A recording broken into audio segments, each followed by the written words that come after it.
kenapa molekul itu bereaksi, kenapa atom itu bergabung, kenapa atom itu lepas, kenapa atom itu mau kemasukan atau suka kemasukan elektron, kenapa ada atom itu lebih suka mengeluarkan elektron. Itu semuanya tujuannya adalah untuk kestabilan.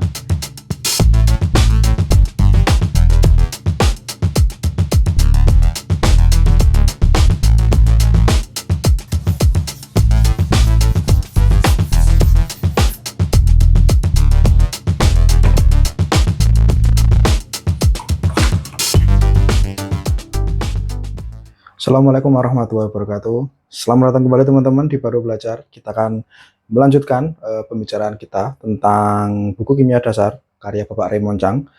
Pada malam hari ini kita akan bicara tentang ion, namun seperti biasa, mari kita berkirim Fatihah terlebih dahulu. Yang pertama kepada kedua orang tua kita, yang kedua kepada guru-guru kita, dan yang ketiga kepada Bapak Raymond Chang yang bukunya kita baca. Kepada semua yang telah disebutkan, Al-Fatihah.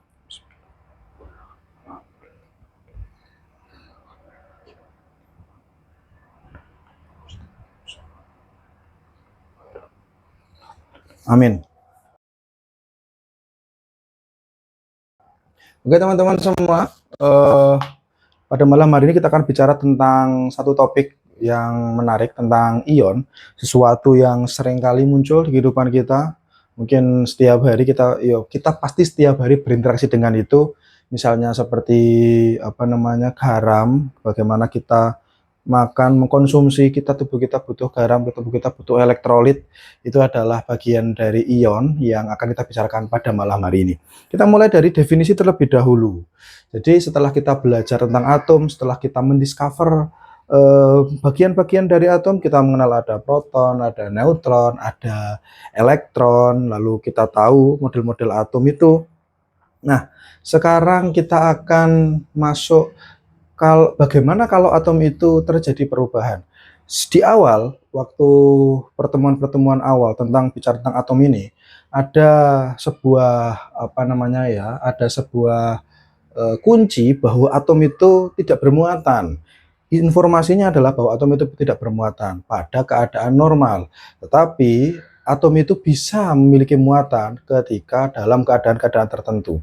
Sehingga makna dari ion adalah atom atau sekelompok atom. Sekelompok atom itu ya molekul seperti yang kita bicarakan minggu lalu itu ya, atom atau sekelompok atom yang memiliki muatan total positif atau negatif.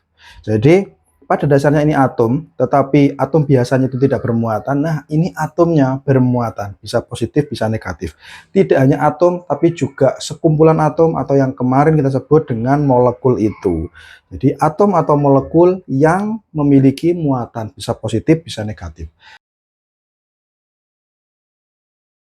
Lalu mari kita munculkan pertanyaan, kenapa atom bisa memiliki muatan? Gitu kan? Jadi kenapa kok atom ini bisa memiliki muatan?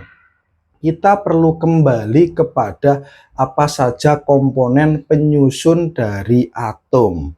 Oke, mari kita tulis dulu komponen penyusun atom di inti. Di inti itu ada proton dan ada neutron. Nah, proton muatannya positif, neutron ini netral. Lalu di kulit ini ada elektron. Elektron muatannya negatif. Kenapa ada atom bermuatan? Ketika atom itu dalam kondisi normal atau nol, itu berarti jumlah proton dan jumlah elektronnya sama banyak. Sehingga muatan yang ada dalam atom itu saling meniadakan. Suatu atom dalam kondisi normal itu misalnya dia itu punya satu proton dan punya satu elektron, berarti secara keseluruhan muatannya akan nol gitu. Nah, lalu kita masih ingat juga tentang apa itu identitas atom. Di sini di inti ini ada proton, ada neutron. Proton di atom manapun itu akan tetap sama jumlahnya. Helium itu sampai kapanpun dalam kondisi apapun jumlah protonnya akan tetap 2. Terus ada nitrogen itu dalam kondisi apapun, dalam situasi apapun jumlah protonnya akan tetap 7. Artinya kalau nitrogen itu jumlah protonnya 7, dalam kondisi normal nitrogen itu akan juga dibersamai oleh 7 elektron. Jumlah proton akan tetap sama. Jumlah neutron ini bisa beda. Ini yang kemarin kita sebut dengan isotop. Kenapa bermuatan? Jumlah proton atom akan tetap sama karena itu identitas. Tetapi ada loh di dalam atom ini yang dia itu bisa keluar dan masuk. Tidak di inti, mengeluarkan neutron itu tidak mudah karena dia ada di inti. Yang mudah adalah mengeluarkan sesuatu substansi yang ada di kulit, yakni elektron. Jadi ketika jumlah elektron berubah berganti, disitulah dia akan bermuatan. Muatannya dari mana? Dari ketidakseimbangan jumlah proton dan jumlah elektron. Ketika dalam atom, lah kok jumlah protonnya lebih banyak daripada jumlah elektronnya, berarti dia akan bermuatan positif. Tetapi dalam atom, ketika jumlah elektronnya lebih banyak daripada protonnya, berarti dia akan bermuatan negatif. Itu yang menyebabkan ada atom bermuatan yang disebut dengan ion. Nah, kita coba tuliskan dulu. Akhirnya ada 2 ya. Kita coba tuliskan. Ion itu akhirnya ada 2. Ada ion positif, ada ion negatif. Nah, ada 2. Kita bisa coba breakdown ini. Ketika ion bermuatan positif, berarti jumlah protonnya jumlah protonnya lebih banyak. Proton tidak bertambah, berarti yang terjadi adalah elektronnya hilang. Ion positif itu adalah kondisi di mana ada atom kehilangan elektron. Ini namanya ion positif itu disebut dengan kation. Oke, sehingga jumlah protonnya akan lebih banyak. Ini positif ya, positif kehilangan elektron. Berarti kebalikannya, ketika dia negatif, kondisi yang terjadi adalah ketambahan dengan elektron, sehingga muatannya menjadi lebih negatif dan ini disebut anion. Mari kita berikan contoh kation dan anion. Kita gunakan atom yang sederhana yang setiap hari kita gunakan, yakni garam dapur. Garam dapur itu terdiri dari ada ion Na. Ion Na itu nomor atomnya 11. Nomor atom 11 berarti dia jumlah protonnya 11 juga dong. 11 berarti kalau dalam kondisi normal seperti ini, ketika protonnya 11, elektronnya juga 11. Tetapi natrium itu bisa membentuk ion positif dengan cara kehilangan elektron menjadi Na+. Protonnya tetap sama 11, tapi elektronnya hilang 1 menjadi 10. Ketidakseimbangan ini, jumlah elektron lebih sedikit daripada jumlah proton, proton bermuatan positif sehingga dia diberi simbol positif 1. Kondisi yang lain adalah gandengannya. Gandengannya NaCl ya, gandengannya Na yakni Cl. Cl itu adalah atom dengan nomor 17 sehingga jumlah protonnya juga 17. Sehingga kalau protonnya 17, kondisi normal elektronnya juga sejumlah 17. Nah, sekarang Cl-, jumlah proton identitas akan selalu sama, tetap 17, tapi karena ini bermuatan negatif sehingga elektronnya itu ketambahan 1 sehingga elektronnya menjadi 18. Ini adalah contoh dari ion positif dan negatif. Gitu ya. Jadi kayak misalnya ini, singkat saja. Natrium. Natrium itu ada proton 11, ada neutron ini nggak usah kita bahas lah neutronnya, karena bisa jadi sama 11, bisa jadi tidak, karena itu nanti bisa berhubungan dengan isotop. Di inti ada 11, ini bermuatan positif, tentu saja proton itu. Di luar elektronnya itu jumlah awalnya juga 11.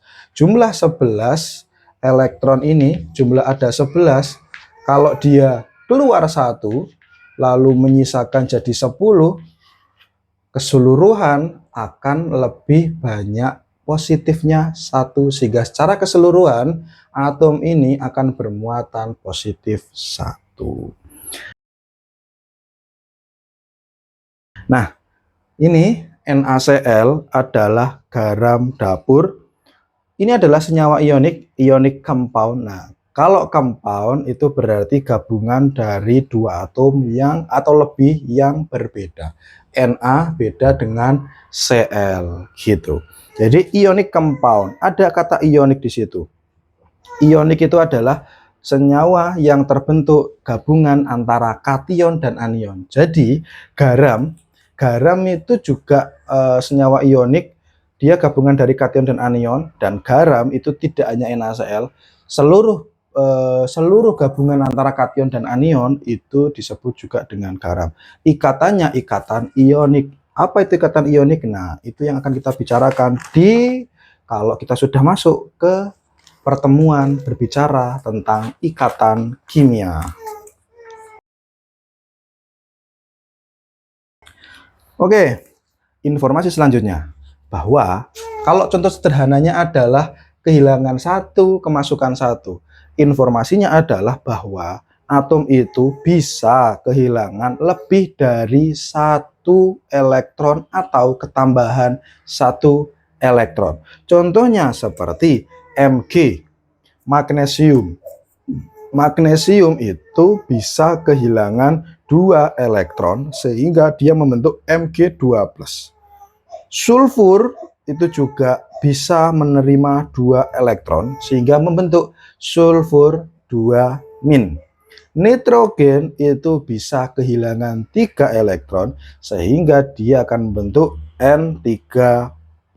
Jadi tidak hanya bisa kehilangan 1, tetapi bisa 2, 3, 5, bisa ketambahan 1, 2, 3, dan seterusnya. Ada atom, nah serunya adalah ada atom yang satu atom ini bisa membentuk beberapa macam ion. Misalnya gini, Fe, besi, itu dia bisa kehilangan 2, bisa kehilangan 3. Sehingga yang ada di bumi ini yang eksis itu, Fe itu bisa dalam bentuk Fe2+, dan ada yang dalam bentuk Fe3+. Raksa itu juga ada yang 1+, ada yang 2+. Hg22+ itu berarti muatan per satu atomnya itu 1+, dan ada yang Hg2+. Cu juga ada yang Cu+, dan ada yang Cu2+. Mangan, Mn ada yang 2+, dan bahkan ada yang 7+. Begitu. Oke. Teman-teman, masih ini ya, minggu lalu kita bicara tentang tabel periodik yang seperti ini. Tabel periodik kemarin itu dikasih tahu bahwa kecenderungan kecenderungan atom yang di sebelah kanan itu non logam. Di sini ada metaloid, lalu di sebelah kirinya itu kecenderungannya semuanya logam. Informasinya adalah logam yang sini nih, berarti yang logam ini, yang sebelah kiri ini cenderung dia itu melepas atau membentuk kation. Jadi, kenapa sih kok dia itu cenderung melepas? Sebenarnya kecenderungan dia melepas atau kebalikannya ya menerima, itu tujuannya adalah untuk mencari kestabilan. Ada satu kesimpulan sederhana yang saya pelajari dari kimia adalah kenapa molekul itu bereaksi, kenapa atom itu bergabung, kenapa atom itu lepas, kenapa atom itu mau kemasukan atau suka kemasukan elektron, kenapa ada atom itu lebih suka mengeluarkan elektron. Itu semuanya tujuannya adalah untuk kestabilan. Kestabilan itu lebih lengkapnya dipelajari misalnya di topik kimia organik fisik. Jadi gerakan-gerakan yang terjadi pada atom, kenapa dia mau bereaksi? Kenapa ada reaksi satu arah? Kenapa ada reaksi dua arah? Itu untuk mencari kestabilan. Pun demikian, logam-logam di sini itu punya kecenderungan. Kalimatnya adalah punya kecenderungan untuk melepas elektron. Kenapa logam suka melepas elektron? Tujuannya adalah untuk mencari kestabilan. Sehingga si logam-logam ini itu umumnya di alam dalam bentuk kation, yakni melepaskan elektron. Sementara non logam yang di kanan ini kebalikannya, dia itu cenderung suka untuk menerima. Untuk mencari kestabilannya, dia itu lebih suka menerima atau menarik elektron sehingga dia akan berubah menjadi anion dengan bermuatan negatif. Itu perbedaan logam non logam. Jadi sifatnya itu kecenderungan. Akan kita ketemu F min. Di sini ada Na, Na+, di sini ada Cl, Cl-, ada O, O2-, gitu-gitu. Sementara di kiri Fe, Fe2+, Fe3+, terus ada Mg2+, Ca2+, Li, Li+, gitu. Jadi yang kiri positif kation, yang kanan yang non logam negatif anion. Nah, lalu jenis-jenis ionnya itu ada yang monatomik. Monatomik itu misalnya ya seperti ini, Na plus mono, satu atomik, monatomik, Cl min. Tapi ada juga yang poliatomik, misalnya Cn min, lalu ada yang NH4 plus, ada yang HSO4 min, dan lain sebagainya. Ini poliatomik, ini yang monatomik. Dan itulah ion. Ion ini sekali lagi sering kita jumpai, sering kita gunakan, ada di tubuh kita dan kita butuhkan agar tetap bisa berdiri kokoh. Agar kita tetap bisa hidup dengan baik-baik saja, kita itu selalu butuh ion. Bagaimana penerapannya? Kalau teman-teman tertarik, teman-teman bisa dalami kimia jalur biokimia. Itu dulu untuk hari ini teman-teman. Kita sudah bicara tentang ion. Semoga membantu buat teman-teman yang belajar tentang ion. Semoga ada manfaatnya.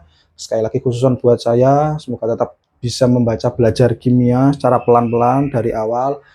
Khusus umumnya juga buat teman-teman, kalau ada yang bisa diambil, kalau ada yang kalau nonton video ini sampai akhir ini, terima kasih. Kita jumpa lagi minggu depan dengan prinsip dikit-dikit aja yang penting istiqomah.